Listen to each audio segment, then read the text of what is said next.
Irmãos, vamos abrir a palavra do Senhor. Nosso tema está aí, de por todo mundo. A igreja sabe a sua missão.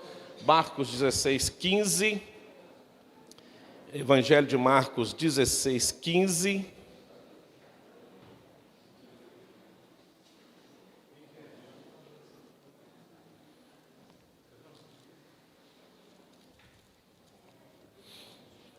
Evangelho de Marcos, capítulo 16, versículo 15. É um texto que nós temos falado no meio de semana, temos explorado bastante, esse texto que diz assim, vamos lá, igreja, todo mundo junto, escola dominical, e disse-lhes, ide e pregai, mais uma vez, bem forte agora, e disse-lhes, ide. Primeiro pergunta a si mesmo, eu já fiz isso? Pergunta a si mesmo e responda, eu já fiz isso? Eu já preguei o evangelho para alguém? Já falei de alguém? Já evangelizei alguém? Já discipulei alguém? Eu convido alguém para que possa ler a palavra comigo? Você já fez isso? Primeira pergunta a ser respondida para que possamos responder a esse convite do Senhor Jesus, de ir por todo mundo e pregar o evangelho a toda criatura. Se você ainda não fez, tem tempo para fazer. A igreja ainda se faz presente na terra. Enquanto nós estivermos aqui, a nossa função e a nossa missão é evangelizar. Não existe outra preocupação que não seja essa em nosso coração. Evangelizar, falar de Deus em todo momento, a todas as pessoas, em todo o tempo da nossa existência. Irmãos, antes de começarmos a falar o que nós estamos querendo falar, se Deus assim nos permitir, nós temos percebido que o mundo tem tido uma estratégia muito boa para conosco, de nos intimidar, de nos amedrontar, de trazer o medo e receio. E isso, não sei se os irmãos estão percebendo, essas ações mundanas têm nos levado a um enclausulamento da palavra de Deus. Ou ela fica somente percebida nas quatro paredes da igreja, às vezes nas quatro paredes da nossa casa e aqui dentro do nosso coração. Nós temos noção do que temos que fazer, conhecemos o que temos que fazer, sabemos o objetivo a quem fazer, mas isso não tem sido feito. Em contrapartida, o que nós temos observado é que em lugares distantes, onde nos parece ser de fato extremamente perigoso falar da palavra de Deus, nós temos visto que isso tem acontecido. Nós estamos recebendo missionários aqui e eles têm relatado que no campo missionário deles, e nós cremos que isso é verdade, com todas as perseguições, limitações que ele tem, eles conseguem levar a palavra de Deus com as suas estratégias, com as suas dedicações, e acredite, até criando igrejas, inaugurando igrejas, em lugares que o evangelho é extremamente proibido de se falar, literalmente. Olha que coisa interessante. Olha que coisa interessante. Contra isso, nós estamos vendo nos lugares que a igreja ainda é permitido, não há proibição e nem perseguição velada sobre isso, a igreja não tem conseguido aumentar as paredes do seu templo, não tem alargado as suas tendas. Pelo contrário, as suas tendas continuam do mesmo tamanho, mas os objetos que compõem o interior dessa tenda, os objetos decorativos, os ramos de oliveira que deveriam estar plantados e arraigados dentro desse templo, dessas quatro paredes, estão desaparecendo, estão diminuindo. Isso não é uma questão só nossa, particular das igrejas históricas. É uma questão de todas as igrejas. Algumas igrejas estão sobrevivendo numa dinâmica de pouca palavra e muita encenação, muito louvor, muita adoração e muito pouca palavra. Se isso for invertido, o fenômeno vai acontecer semelhante ao nosso fenômeno. A palavra, quando ela é muito buscada, ela é centrada, ela causa um certo repúdio, um certo desânimo, um certo afastamento das pessoas. Enquanto as pessoas muitas vezes estão mais interessadas em chegar na igreja E se o culto tem 1 hora de duração, que seja 45 minutos de louvor e adoração e apenas uma breve explanação de uma palavra colocada, e aí vamos para casa. Então, nós estamos vivendo um tempo que nós não estamos conseguindo fazer discípulo e evangelizar, mesmo ainda nós sendo permitido, e talvez seja por essa questão que hoje estão sendo colocada, principalmente aqui em nossa terra, que nós temos sendo amordaçados, de certa forma, de falar de Deus em lugares públicos e diante das pessoas. E nós estamos nos calando, nos fechando, e não temos mais tendo palavras para contrapor o que as pessoas falam de Deus e falam das Escrituras. Creio que nós estamos caminhando em passos bem largos para a volta de Cristo. Não existe outro sinal que a palavra de Deus nos revela que não seja este. Então, enquanto nós estivermos aqui, vamos aproveitar esse tempo, que está sendo muito curto para falar de Deus, e colocar os nossos dons e talentos a serviço do Senhor, para que possamos cumprir o ide do Senhor Jesus, que esta lei, esse mandamento do Senhor, ainda está em vigor. Ele não foi ainda vencido, ele ainda permanece. Ele deverá existir até a volta de Cristo.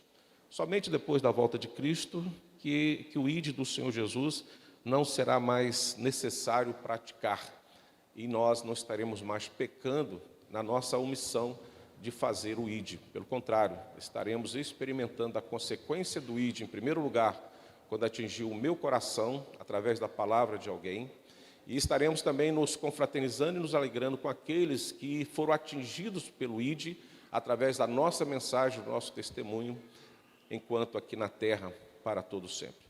Então, isso precisa nortear sempre o nosso coração e olhar para a palavra de Deus e ver que o próprio Jesus diz para nós: ide por todo o mundo e pregai o evangelho a toda criatura.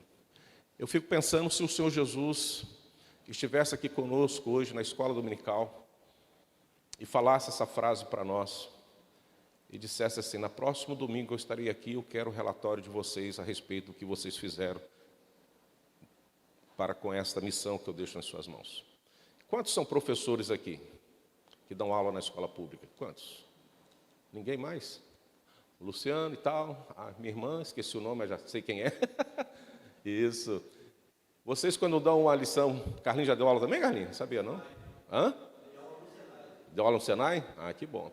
Quando vocês deram aquelas lições e falaram assim: na próxima semana eu quero ver essa lição, essa tarefa de casa cumprida. Como é que vocês recebiam os alunos de vocês que faziam as lições direitinho? Como é que era? Servo bom e fiel, aluno bom e fiel, né? Foste fiel no pouco e agora eu vou te dar um 10. Oh, maravilha.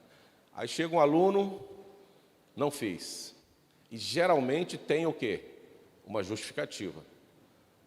Vocês, professores, aceitavam a justificativa e davam um 10 para ele? Ou vocês falam assim, menos 10, ou 0, ou, enfim, aquela dinâmica? Como é que vocês faziam com quem não faziam a tarefa? Mesmo dando uma desculpa que parece ser extremamente convincente aos seus olhos. O que você faria? Dava um 10? Difícil, né? Eu nunca ganhei um 10 quando deixei de fazer uma lição, uma tarefa de casa. Nunca ganhei.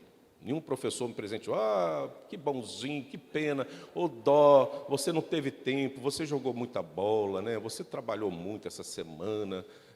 Então eu vou te presentear, vou te dar um 10 assim mesmo. É assim? É assim ou não? Não, né? Ó. Agora imagine Jesus. Ele está aqui conosco, como estava diante dos discípulos naquele momento que nós vamos ver em Atos, capítulo 1, versículo 8, subindo aos céus e fala assim: ide, porque eu vou voltar. E essa lição precisa estar sendo feita. Eu vou corrigir o caderninho de casa de vocês. Jesus foi chamado de mestre, de professor. E ele deu uma tarefa de casa para a igreja. E essa tarefa será cobrada da igreja.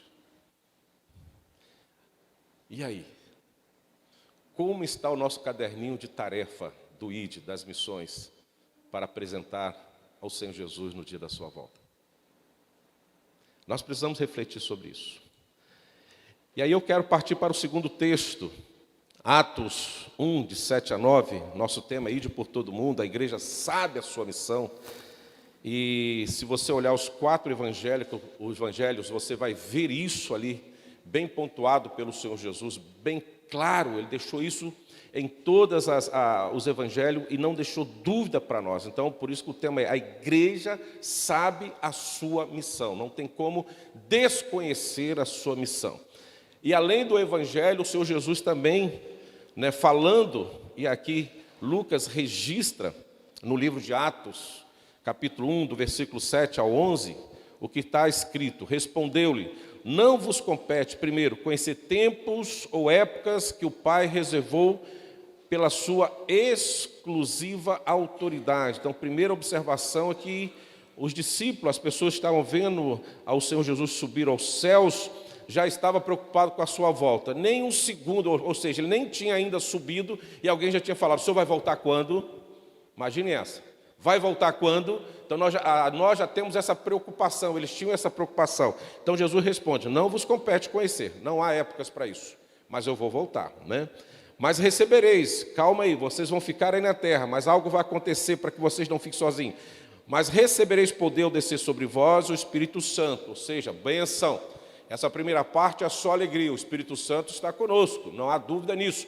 Mas aí vem a segunda parte do motivo pelo qual o Senhor Jesus não expressou a data de sua volta, mas deixa conosco esse Consolador, esse Deus presente, o Deus Trino, a terceira pessoa da Trindade, o Deus Espírito Santo conosco, mas nos deu para nos acompanhar no ID, nos acompanhar numa missão, nos acompanhar no legado que Ele deixa para a igreja, para o seu povo. O que é a igreja? Que legado é esse?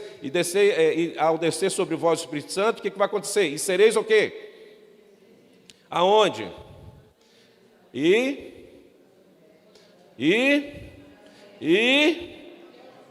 Então veja bem, quem crê que está cheio do Espírito Santo e que o Espírito Santo está em nós, cuidado, se você crê nisso, eu creio, Ele está conosco todos os dias. Então Ele conhece a verdade daquilo que estamos fazendo e praticando todos os dias também.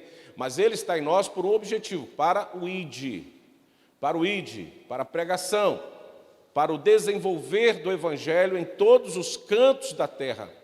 Então Ele tem essa missão dentro de nós, nos impulsionar para fazer o ID, cumprir o ID que o Senhor Jesus deixou ali colocado diante da igreja, para que a igreja, assim, enquanto o Senhor Jesus não volta, pudesse ministrar a palavra do Senhor em todos os cantos da terra.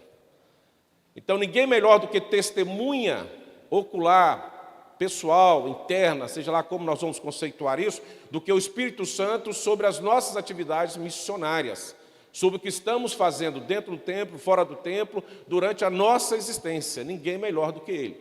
Se Ele é aquele que intercede por nós com gemidos inexprimíveis, que não sabemos orar, bênção, Ele intercede por nós, mas é aquele que há de revelar ao Pai o que nós temos feito com este legado, com esta missão do ID.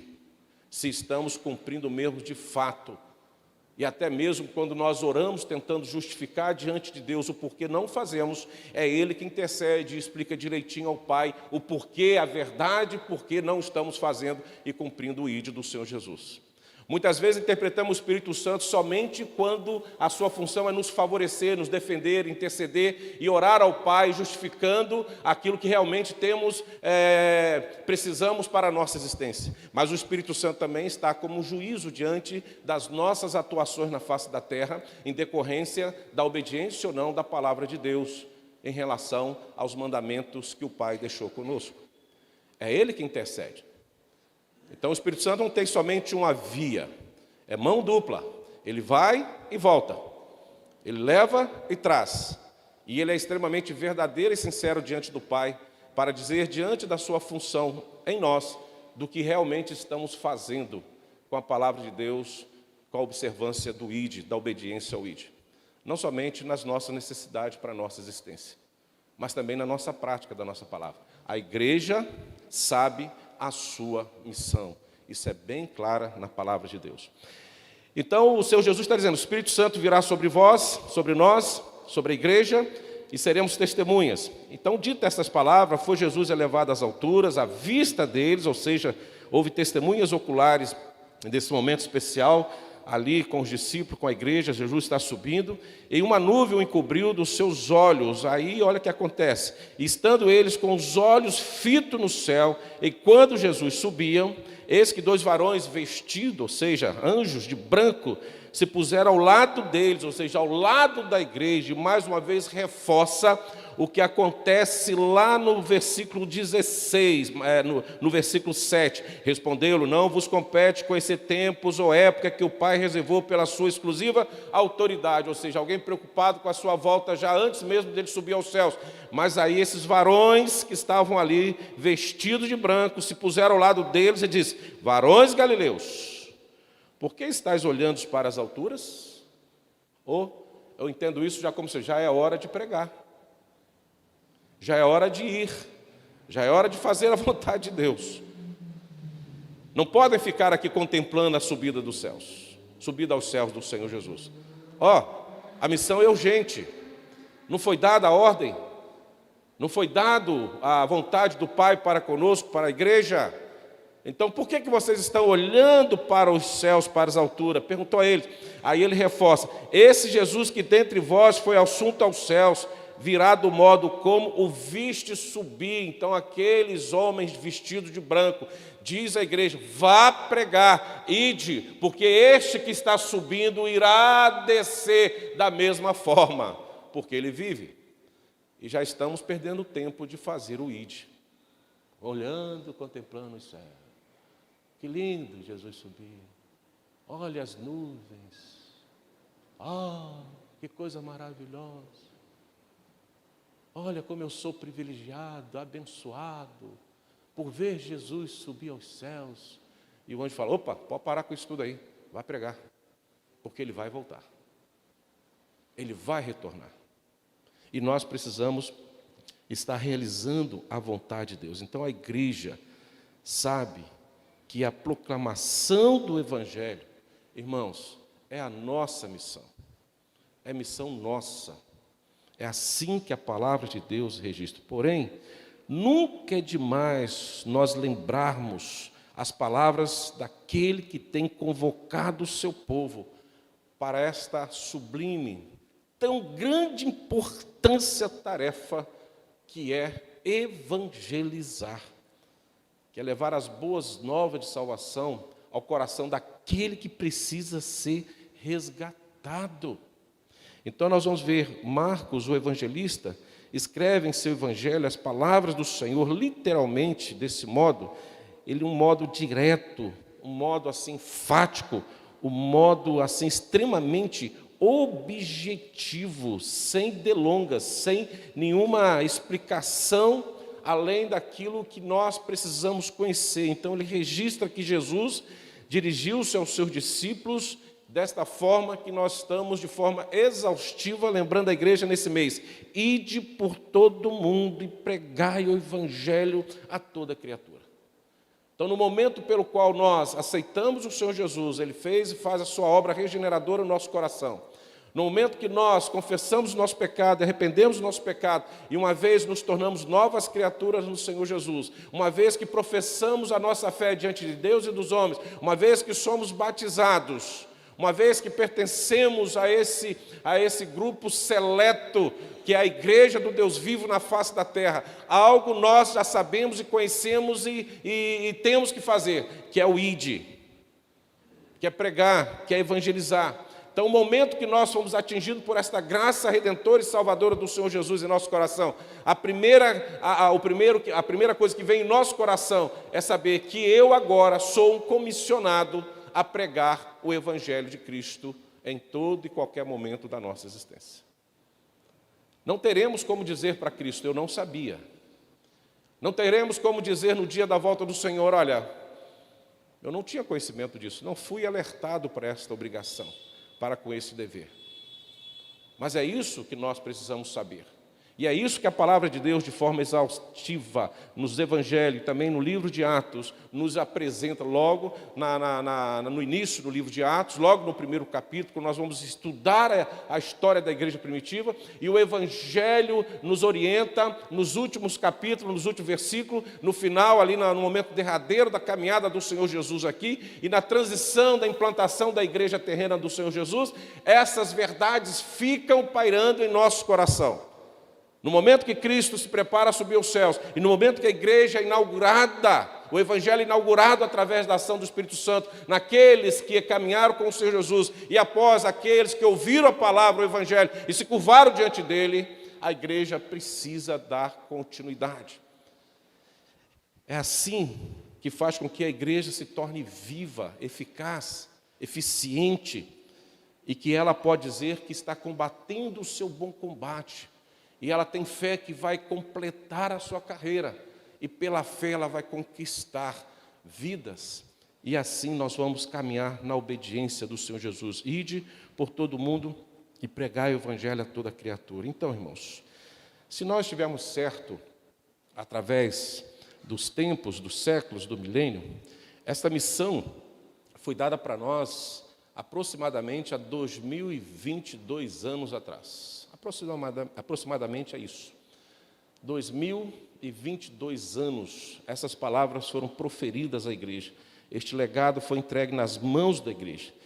Mas o que nós podemos observar? Que esta missão ainda não acabou. Esse compromisso ainda não acabou. Infelizmente, ainda não completamos a missão que foi colocada em nossas mãos.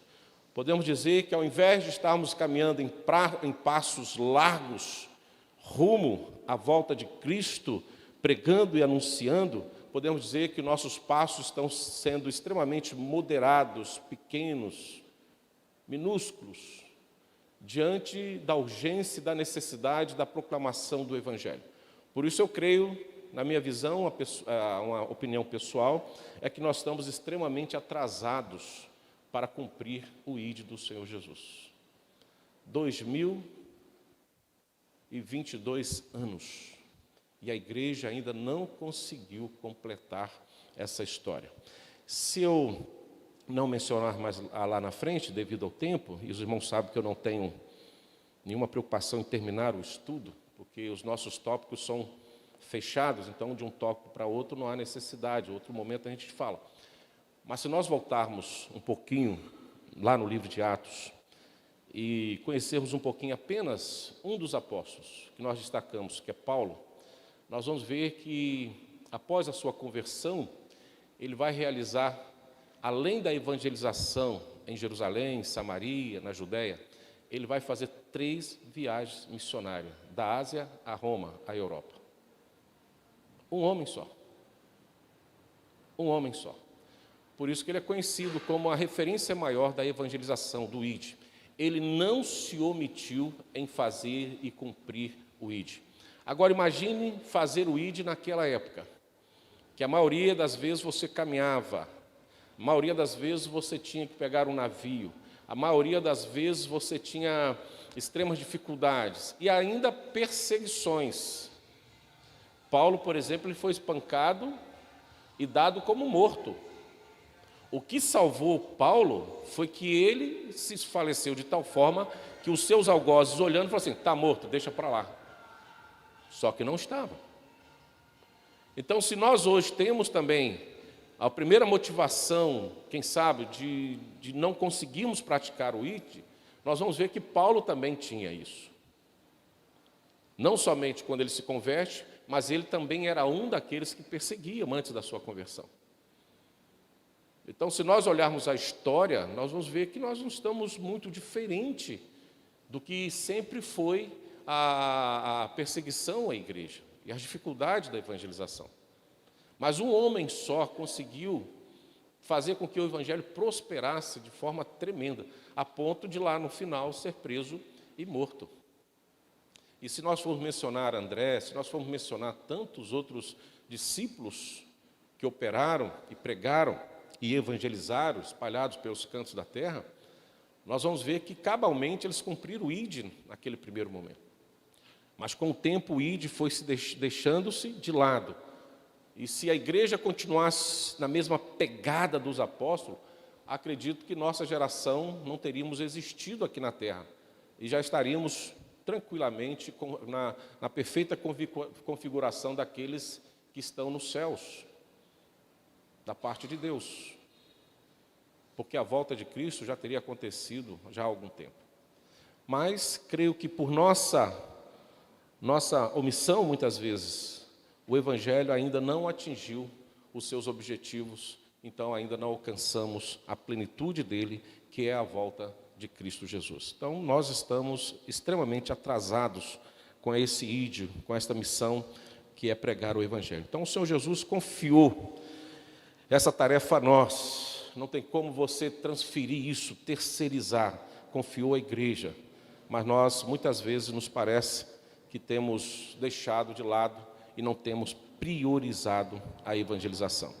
Então, Marcos traz 3 ensinos preciosos quanto à missão de evangelizar, a saber. Primeiro, a missão da igreja tem uma dimensão extremamente grande, ampla. Ide por todo o mundo. Nós conhecemos isso. Então, a primeira coisa que aprendemos aqui é que a missão da igreja, além de ter uma dimensão ampla, ela é também uma obra urgente, imperativa, para hoje. Não podemos deixar para amanhã. Então, o ide não é uma questão assim, como muitas vezes, muitas igrejas colocam como opcional, mas uma ordem direta do próprio Cristo à igreja. A igreja deve pregar, não por opção, mas por obediência. Olha que coisa interessante. Então, nós chegamos a essa conclusão, à luz das Escrituras, que a pregação não é uma opção. Ela precisa ser obedecida, é um critério de obediência. Então, Jesus Cristo deixou bem claro para a igreja tudo aquilo que é central, que é essencial, que é necessário para ela, que é fazer missão, e dela, da própria igreja, o mundo ser atingido pelas boas novas de salvação. Então, o que é fundamental, a palavra de Deus sempre está nos apresentando de forma clara, e geralmente mais de uma vez, como nós já falamos nos livros, diferentes das Escrituras, todos os Evangelhos, no livro de Atos e muitas vezes. Então Jesus, antes de subir aos céus para enviar o seu Espírito a nós, disse à igreja: ide, fazei discípulos de todas as nações, batizando em nome do Pai, do Filho e do Espírito Santo, e ensinando-lhes a obedecer a todas as coisas que vos ordenei. Esse texto já está em Mateus, como nós já falamos, a palavra de Deus sempre está deixando bem claro, bem visível aos nossos olhos, da necessidade de pregar o Evangelho. Então, a igreja foi chamada, como nós já conhecemos e muitas vezes falamos e muitas vezes ouvimos nas conferências missionárias, a igreja foi chamada do mundo para ser enviada de volta ao mundo, a fim de anunciar as boas novas de salvação ao mundo. Ou seja, nós saímos do mundo para sermos enviados ao mundo para evangelizar e proclamar as boas novas ao mundo através de Cristo. Então, primeiro, ela não nasceu para ficar confinada dentro de um grande edifício. Vocês me permitem e me perdoem uma comparação? Há pouco tempo eu estava assistindo um programa rural, aqueles programas que falam da criação de alguns animais, plantações e tal, e há agora uma técnica de criação de alguns animais que são confinados. Confinados.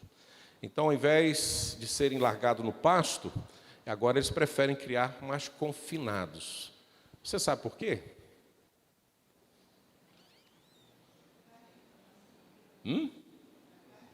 A carne melhora e ele engorda, fica mais pesado, mais rápido, dá lucro, né? Ele fica confinado ali, bem tratado, bem vigiado, não vai a lugar nenhum. Assim que está a igreja hoje, confinada, bem tratada, bem criada, valorosa, mas não está fazendo nada longe dela. Se soltar a igreja no terceiro passo lá fora, ela cai no cansaço. É assim que o gado confinado acontece. Depois de 3, 4 meses confinado, se soltar no passo, ele não consegue andar. Ele fica parado. É assim que a igreja está. Ela não foi chamada para ficar confinada, irmãos. Ela precisa sair desse confinamento. e atingir os cantos da terra, atingir as pessoas. Então ela não foi confinada, não é para esse objetivo que ela fica. Ela precisa sair, ela precisa ir ao mundo. A sua missão é para fora. Seu labor deve ser concentrado fora das paredes do templo. Toda essa alegria que nós temos dentro da igreja, todo esse privilégio, esse prazer de estar na casa do Senhor, deve ser também da mesma forma apresentado ao mundo. A alegria, o prazer de estarmos caminhando em todos os lugares, de porta em porta, aonde estivermos, falando de Cristo com alegria, cumprindo o ID. É assim. Nós ficamos assim, talvez tão intimidados e tão tímidos com a evangelização que nós achamos que agora as quatro paredes do templo que é responsável por isso. E não é assim que Jesus fez. Jesus não trouxe os seus discípulos para confiná-los, mas para que eles pudessem sair, ide e fazer a obra.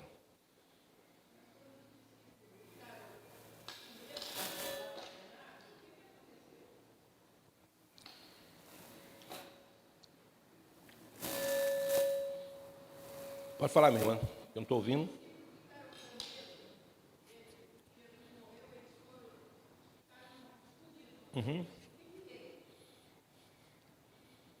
Ele o quê, no final? Ficaram escondidos? Sim. Fugiram, fugiram. O que Jesus mandou para eles? Para que eles voltassem, isso. Isso. Não, isso após, está certo. Após a subida de Cristo, que receberam o Espírito Santo, ficaram ali, aí a diáspora aconteceu e eles foram perseguidos, e aí o Evangelho espalhou por todos os cantos.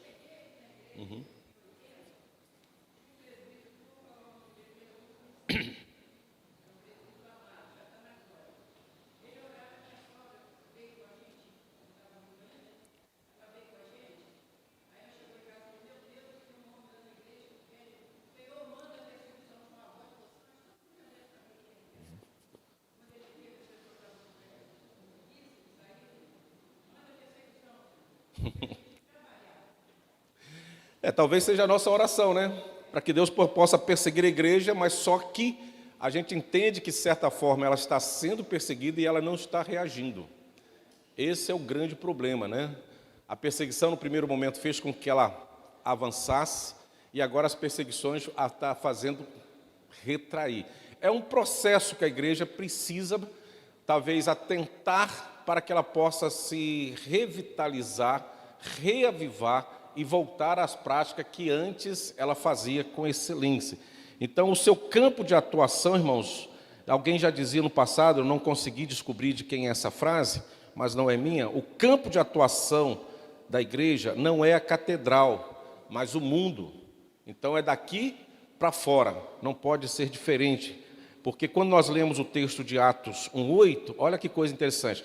Mas recebereis poder ao descer sobre vós o Espírito Santo, e sereis minhas testemunhas tanto em Jerusalém, como em toda a Judéia, Samaria e até o quê? Aos confins da terra. A evangelização, ela precisa acontecer em todo o tempo. Ela precisa proclamar o evangelho nos campos, ela precisa proclamar o evangelho nas cidades, ela precisa proclamar o evangelho nos grandes centros, nas metrópoles, também nos pequenos povoados, nas nações populosas, nas nações pequenas, nas tribos, como nós temos sempre os missionários falando aqui.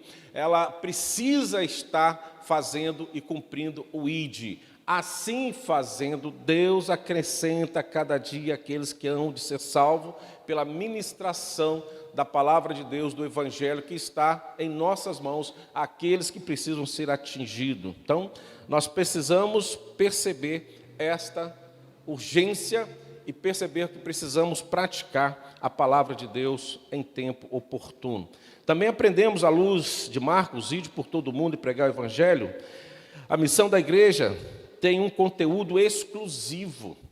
Primeiro, ela precisa sair. Ela é grande, ela é macro, em todos os cantos, mas ela tem um conteúdo. A igreja tem uma mensagem para ser pregada de modo ininterrupto, com conteúdo que não pode ser adulterado. É uma mensagem que precisa ser pregada em todo o tempo, de forma ininterrupta, permanentemente, mas que não pode ser o quê? adulterado, a palavra de Deus. Ela não é enviada a pregar um evangelho dentre muitos evangelhos, não, um único evangelho, o evangelho do Senhor Jesus, e nenhum outro evangelho, mas é enviada a proclamar o evangelho verdadeiro do Senhor Jesus, que é a palavra de Deus. Então, sua missão é anunciar a palavra da verdade, o evangelho da salvação. Nós precisamos pregar, irmãos, e quando eu falo pregar e anunciar e testemunhar, que são palavras que nos levam à mesma definição e função nossa, é que nós precisamos pregar não com preocupações de que as pessoas vão se curvar diante do Senhor, não. A nossa preocupação primeira é anunciar, é pregar, é realizar o ID e deixar que essa segunda parte do efeito da palavra que está sendo lançada por nós venha ter efeito necessário com a graça e com a misericórdia de Deus, segundo a vontade do Senhor. Então nós temos uma mensagem, essa é a nossa função, essa é o cumprimento do ID do Senhor Jesus, é pregar. Não está estipulado para nós trazermos já embaixo dos nossos braços a contabilidade do efeito desse ID. Quando eu ainda capelão, nós pedimos aos nossos voluntários para que fosse feito um relatório das visitas. Então, o nosso relatório ali que a gente pedia era simplesmente para que eles pudessem dizer quantos leitos foram visitados, quantas pessoas ali foram visitadas. Um relatório simples. Mas interessante que alguns irmãos e algumas irmãs de capelania, ela trazia algo para nós muito maior, que nós ficávamos refletindo sobre isso. E até onde isso pode ser verdadeiro diante dos nossos olhos quando evangelizamos. E além deles falarem os leitos que eles visitaram, o número de leitos, de pessoas, eles falavam assim, 10 pessoas convertidas, 15 pessoas, 20 pessoas convertidas. E a gente ficava a pensar, meu Deus, será que é isso mesmo? Essa é a nossa função? Fazer contabilidade de quem é salvo, de quem não é? Não é. Nunca foi. Não é. Então as pessoas acham que cumprir o ID significa trazer um relatório positivo. Olha, fulano, ciclano, tantos aceitaram o Senhor Jesus. Não é assim. Até porque a gente não tem esse conhecimento. O que foi dado a nós é anunciar, é evangelizar. E a segunda parte é a ação exclusiva do Espírito Santo de Deus. Graças a Deus. Você imagine se o texto fosse ir por todo mundo e pregar o evangelho e anote aqueles que aceitaram, para que seja apresentado no dia da minha volta. Olha o desespero aí. Não é assim. A sabedoria divina e o conhecimento divino outorga a nós apenas abrir a nossa boca e falar. E vira as costas. E vira as costas e vai embora. Segue o seu caminho. Deixa aquela palavra lá. Né? A palavra não volta vazia. Vai germinar em algum momento da fase da pessoa, da história da pessoa. É comum vermos testemunhos assim. Pessoas que ouviram a palavra há algum tempo e depois, em outro tempo, que foram despertados para a sua conversão. E eu acho até interessante que as pessoas chegam a dizer o dia, a hora, e quem foi, que palavra que foi dada que provocou aquela transformação. A pessoa é chocada de fato com essa verdade. Mas muitas vezes esse efeito é lá na frente. Mas o que nós temos que fazer no tempo presente é anunciar. Então a igreja, ela tem um conteúdo exclusivo para pregar. Não pode ser outra coisa. Nós temos as nossas doutrinas, nós temos a nossa teologia, mas não é isso que tem que ser anunciado. Isso é um acessório necessário para um crescimento do conhecimento, um aprofundamento das teologias bíblicas, mas não é o necessário para a evangelização. Não é. Se fosse, irmãos, as igrejas não seriam chamadas de igrejas, mas de seminários. De seminários. Por isso que ela é a igreja. Aqueles que aceitaram o Senhor Jesus, declararam a fé no Cristo, são habilitados a evangelizar. Basta que nós possamos nos colocar sempre à disposição do Senhor Jesus. Então, ela não é enviada a pregar um outro evangelho, mas o evangelho do Senhor Jesus. A sua missão é anunciar a palavra da verdade, o evangelho da salvação. E diríamos que o evangelho É a boa notícia da onde? Do céu para a terra. Abra a palavra em Lucas 24, 5. Olha só que coisa interessante. Lucas 24, 5. Depois nós vamos lá em Apocalipse 1, 18. Olha a mensagem que está aí. Olha a primeira mensagem que foi dada dos céus para a terra, após a morte de Cristo. Olha a primeira mensagem. Lucas 24, 5. O que está dizendo lá? Já abriu? Estando elas o quê? De temor, baixando. E eles lhe falaram o quê? Porque buscai entre os mortos aquele que vive. Foi a primeira mensagem que as mulheres receberam dos céus, do céu para a terra. E qual é a mensagem que nós temos que falar ao mundo, irmãos? Resumidamente, Cristo vive. Cristo vive. Ele não está morto. Ele vive. A arte de morrer é nossa. Principalmente quando assumimos e praticamos pecados ainda não arrependidos. Ainda vivemos na prática. A arte de morrer é nossa. A arte de Cristo é viver. E viver eternamente. Ele é santo, Ele é perfeito. Olha a primeira mensagem que vem dos céus. E vem para quem? Para as mulheres. Por que para as mulheres, hein? Responda, mulheres. Primeiro porque os homens fugiram, né, dona Luzia?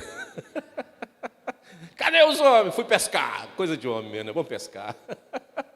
Vamos bater um papo lá na praia. Né, Carlinhos? Ei, Jesus. As mulheres são muito curiosas, né? Vamos lá ver, vamos ver se esse negócio é verdade mesmo. Os homens não quiseram a curiosidade, perderam a bênção. Aí as mulheres recebem a primeira mensagem dos céus, que aquele que havia sido sepultado não estava mais ali, vive. Aí eu queria que as mulheres fossem mais assim criativas para me responder, né? Por que as mulheres receberam essa mensagem? Sabe por que fala muito, não, né? Será que é porque as mulheres não conseguem guardar segredo? Olha, se você quer ser dedurado, conte o seu segredo para uma mulher. Perdão, irmãs. Perdão. Mas foi o que Jesus fez. Vou contar um segredo para vocês. Eu vivo, brum, o mundo todo soube. Por que procurais entre os mortos aquele que vive? Está vendo? Eu acho que as mulheres são mais corajosas, assim, atrevidas. E graças a Deus por isso, né? Oi? Sim, sim. Mas aí vem a outra pancada agora, irmã.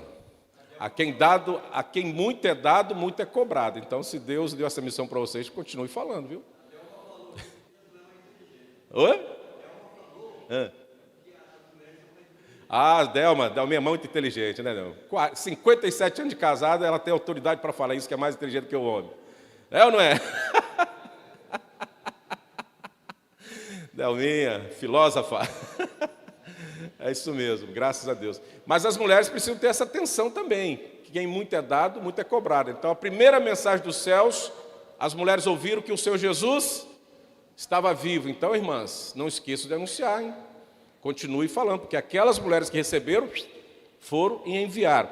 Agora, olha só, Apocalipse 1, 18. Olha o que diz, a mensagem que temos que anunciar. E por que temos que anunciar? Primeiro, que do céu foi avisado a terra, ele vive. Então essa mensagem tem que ser anunciada, esse é o nosso evangelho. Agora o que Apocalipse 1, 18 diz, aquele que vive, então confirma esse ato que as mulheres receberam ali, e os homens tomaram conhecimento de todos nós, aquele que vive, que é Cristo, ele vai declarar, estive morto, mas eis que estou o quê? Vivo pelos séculos dos séculos, ou seja, nunca morri, e tenho as chaves da morte e do inferno. É a mensagem dos céus para nós, que temos que anunciar. Cristo vive, e que tem a chave para tirar o homem da morte, do inferno, é Cristo. E nós podemos dizer isso a todo momento, que se nós queremos fazer a vontade do Pai, continuar anunciando este evangelho que veio dos céus para a terra, e não da terra para o céu, nós precisamos continuar anunciando que Cristo vive. E é só nele que podemos encontrar a salvação, só nele que o mundo, as pessoas podem se livrar do inferno. Essa é a mensagem central que temos que levar às pessoas, não existe outras, irmãos. Essa é a principal, é a base, é a primeira fala nossa, que muitas vezes temos esquecido de falar e não lembramos. Então o Evangelho é a mensagem gloriosa de Deus para ser comunicada aos homens. Deus tem uma maravilhosa notícia para nós, e a notícia é essa, que Ele vive. Ele deseja que os homens saibam que o seu grande amor foi demonstrado por intermédio de seu Filho, ali na cruz do Calvário. Esta palavra, essa mensagem precisa ser anunciada continuamente em todo o tempo da nossa existência, né? Acredito que nós temos muita facilidade de anunciar uma atividade da igreja, dizendo, vai legal, vai ter louvor, vai ter isso, vai ter aquilo outro, vai lá na igreja, vai ter comunhão, o pessoal acolhe bem, vai ter isso, vai ter aquilo outro. Não é isso que a gente fala? Não é isso que conversamos para anunciar? Essa mensagem está errada. Ao convidar alguém para ir na igreja, nós primeiro convite tem que falar assim, você vai a um lugar onde o Deus está vivo, não está morto. E somente através desse Deus, se você se curvar diante dele, é que você vai alcançar a vida eterna. Porque se você estiver distante dele, você está lançado ao inferno, literalmente morto. Essa é a mensagem. Mas nós hoje conseguimos inverter isso. E muitas vezes no púlpito, muitas vezes essa mensagem não é também dita. Aqueles que entram e saem da igreja não conseguem ouvir que Deus não está morto. Não consegue ver que Cristo veio ao mundo, morreu, mas ressuscitou. Não consegue ouvir que a sua volta, ela é verdadeira. Da mesma forma que ele veio ao mundo, assim voltará pela segunda vez. É o centro da nossa mensagem. E que muitas vezes levamos meses, domingos e domingos para anunciar. Talvez porque entendemos que isso é enfadonho. Talvez entendemos que é desnecessária. Talvez entendemos por outros motivos, mas a verdade a ser declarada diariamente é que Cristo vive, é a mensagem do céu para a terra, é a única mensagem que veio do céu ao homem, Cristo vive. E a segunda mensagem é que Ele vai voltar. E só Ele tem a resposta para as nossas angústias, e só Ele é o caminho, só Ele é a verdade que nos leva aos céus eternamente. A igreja precisa trazer à prática essas mensagens diariamente. Então, o ID tem como principal mensagem, eu fiz um breve resumo nas Escrituras, que se nós formos lá em 1 Coríntios 15, 3 a 4, diz assim, que Cristo morreu pelos nossos pecados, segundo as Escrituras, e que foi sepultado e ressuscitou ao terceiro dia, segundo as Escrituras. Essa é a mensagem. Segunda mensagem, Romanos 10, 9. Se com a tua boca confessares Jesus como Senhor e em teu coração creres que Deus o ressuscitou dentre os mortos, será o quê? Salvo, assim diz as Escrituras. É a mensagem central das Escrituras para nós, mensagem que veio do céu para a terra. 2 Timóteo 4, 2. Portanto, o Evangelho é a boa nova de salvação, o qual deve ser anunciado, que seja oportuno, quer não. Resumo do que a igreja precisa fazer em todo o tempo, que Cristo morreu pelos nossos pecados, segundo as Escrituras, que foi sepultado e ressuscitou ao terceiro dia, segundo as Escrituras, e depois afirmar, se com a tua boca confessar Jesus como Senhor, em teu coração creres que Deus o ressuscitou dentre os mortos, serás salvo. Nós temos que falar para as pessoas isso. Portanto, o Evangelho é uma boa nova de salvação, o qual deve ser anunciado, quer seja oportuno, quer não. Em todo o tempo, não podemos parar. E aí nós vamos para o último ponto que diz assim, a missão da igreja tem um alvo definido. Primeiro, ela é chamada para fora. Segundo, ela tem uma palavra, um objetivo, uma palavra exclusiva, uma mensagem exclusiva, uma mensagem do céu para nós. Ide por todo mundo, eu estou vivo, não estou morto. Agora a sua missão tem um alvo definido, disse Jesus, volta a dizer, Marcos 16, 15. Ide por todo mundo e pregar o evangelho a toda criatura. O evangelho é para ser levado ao mundo inteiro, para ser pregado a toda criatura. Não importa o estado social que o indivíduo pertence, se é intelectual ou não, que possui alguma questão racial ou não, não interessa. Todos têm o direito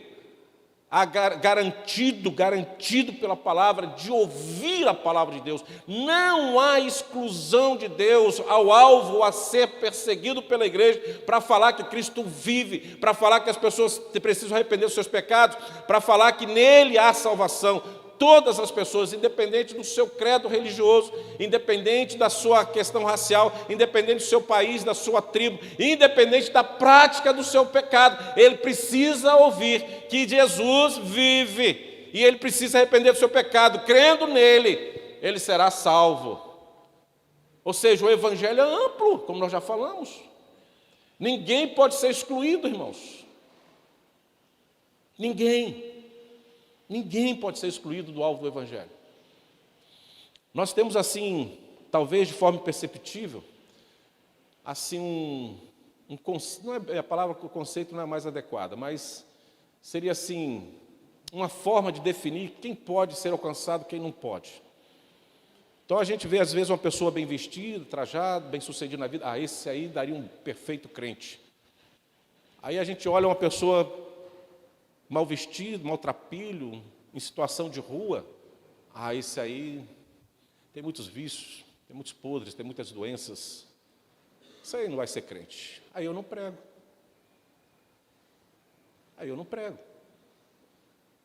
Muitas vezes nós temos isso. Por exemplo, quer ver isso na prática? Quero ilustrar. Por que nós convidamos alguém para almoçar na nossa casa? Você vai ter várias respostas, e eu tenho uma só. Creio que você já pensou na sua resposta. A minha resposta é a seguinte: eu só convido alguém para almoçar na minha casa, alguém que possa depois me levar para a sua casa para almoçar.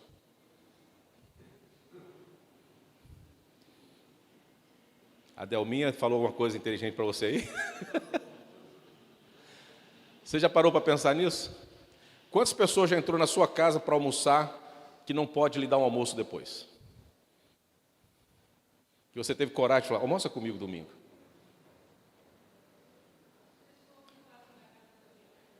Às vezes, nem aquelas que batem o portão, a gente tem coragem de entregar o que já sobrou. Já te vi de ontem, né?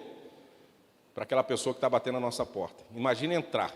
Claro que a igreja vai falar assim, pastor, o risco é grande. Eu concordo com tudo isso, irmãos. Mas não é nesse sentido que eu estou falando. E muitas vezes, quando nós convidamos alguém para almoçar, nós simplesmente tratamos do almoço terreno, mas esquecemos de alimentá-lo do pão da vida que é Jesus. Você imagina se você fizesse da sua casa o ambiente de evangelização. Chamasse apenas pessoas que não conhecem Jesus. E antes do almoço falasse que Jesus vive. Você teria duas situações verdadeiras ali. Primeiro, poderia sobrar almoço que ele não ia aceitar e ir embora antes de almoçar. Poderia recusar o seu convite. Não, se você me chamou aqui para falar de Cristo, não quero nem almoçar, ir embora. Aí você fala assim, graças a Deus. Chame outro. Está na Bíblia isso, tá, gente? Estou falando de uma forma diferente, mas está ali. Chame outro. Até que alguém sente e coma do pão verdadeiro que é Cristo. E depois usufrua do pão que você fez e preparou para ele. A nossa casa precisa ser um celeiro que possamos transmitir a palavra de Deus. Nós temos um alvo. Todas as pessoas precisam ser alcançadas. A pregação do Evangelho não é excludente, irmãos. Ela é para todos. Nós estamos confundindo muito o que é pecado e o que é pecador. Nós estamos confundindo demais essas duas palavras. E muitas vezes estamos colocando ela no liquidificador e tornando uma palavra só. Não é, são distintas.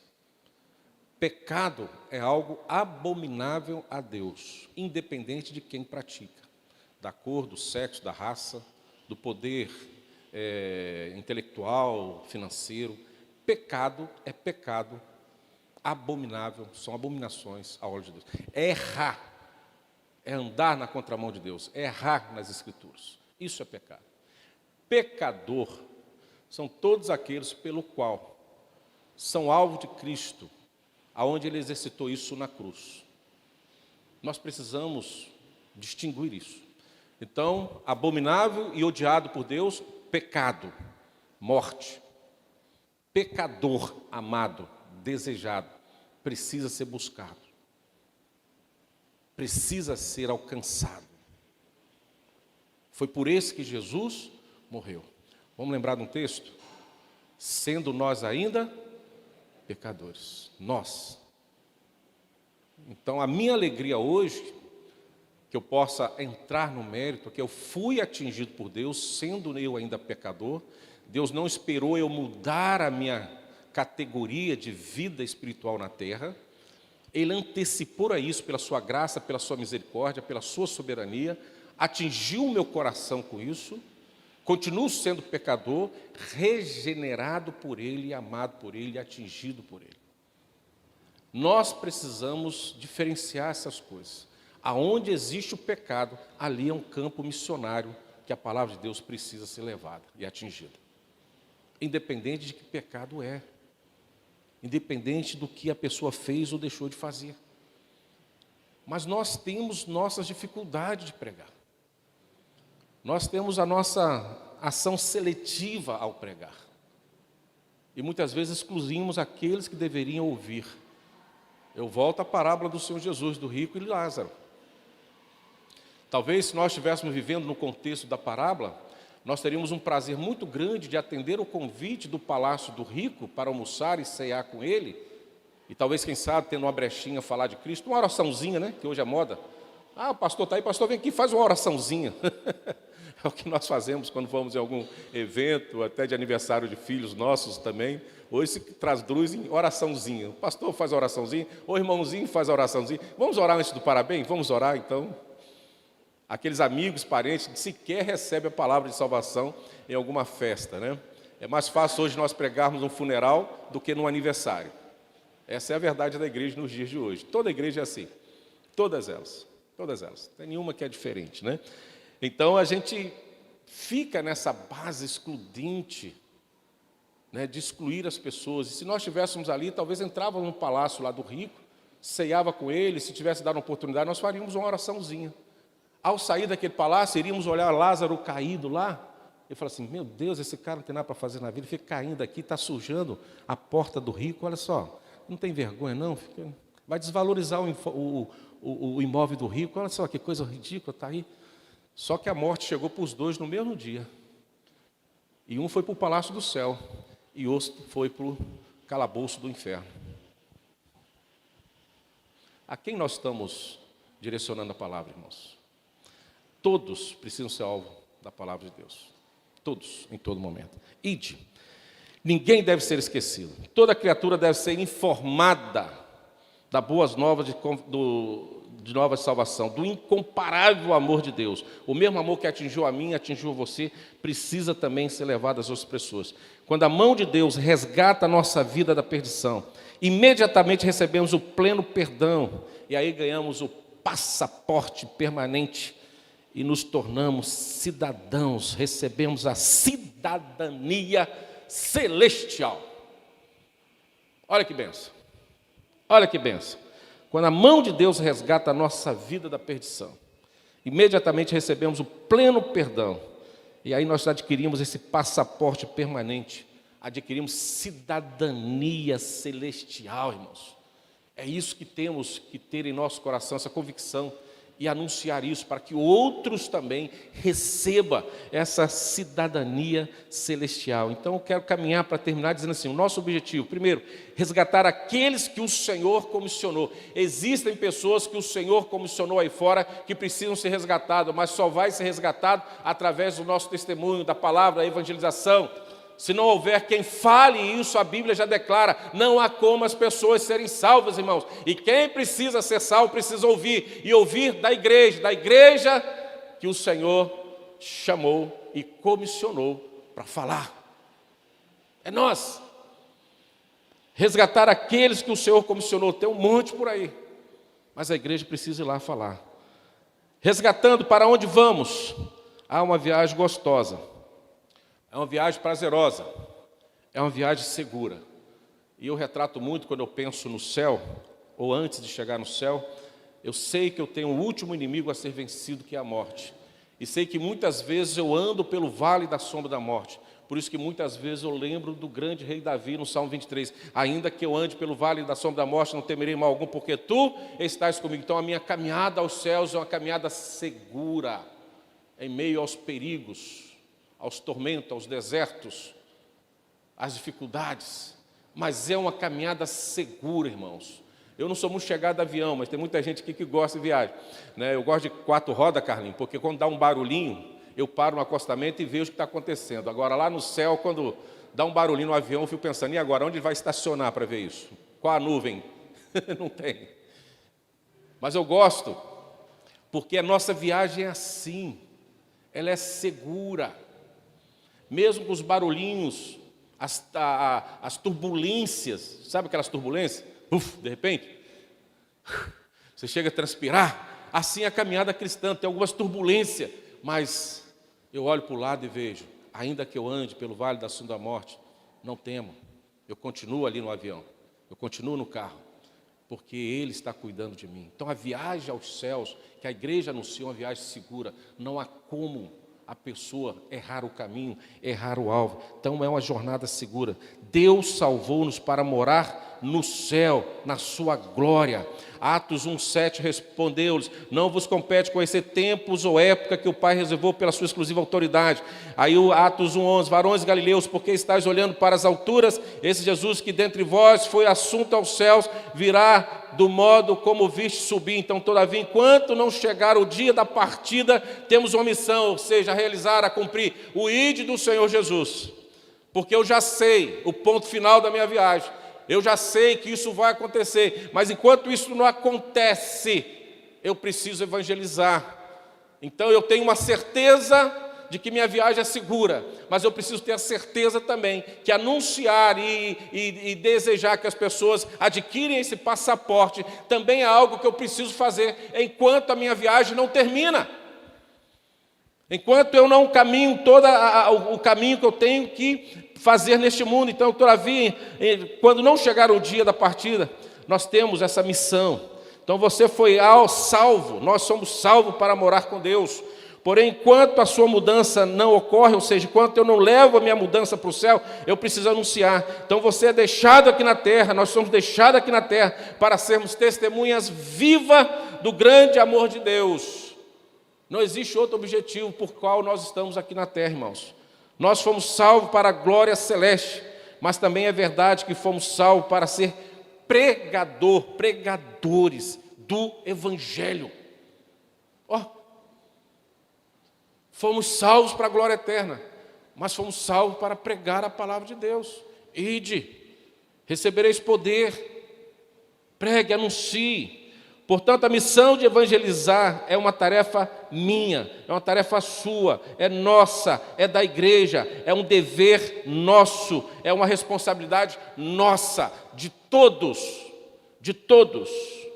Todo cristão tem a obrigação, já falei no início, é imperativo de anunciar o evangelho, é uma ordem, é uma ordenança, é uma vontade do Pai. Não vamos negligenciar essa missão. Ela é preciosa, ela é valorosa, é a vontade de Deus. Então vamos pregar o Evangelho em todo lugar, a qualquer hora. E também, lembre-se, a toda e qualquer criatura. O nosso tema de hoje foi: ide por todo mundo. A igreja sabe a sua missão. Disse-lhe: ide por todo mundo e pregai o Evangelho a toda criatura. Sabendo da nossa missão, irmãos, vamos cumprir para a glória de Deus. Para a glória de Deus e para a alegria de muitos. Amém?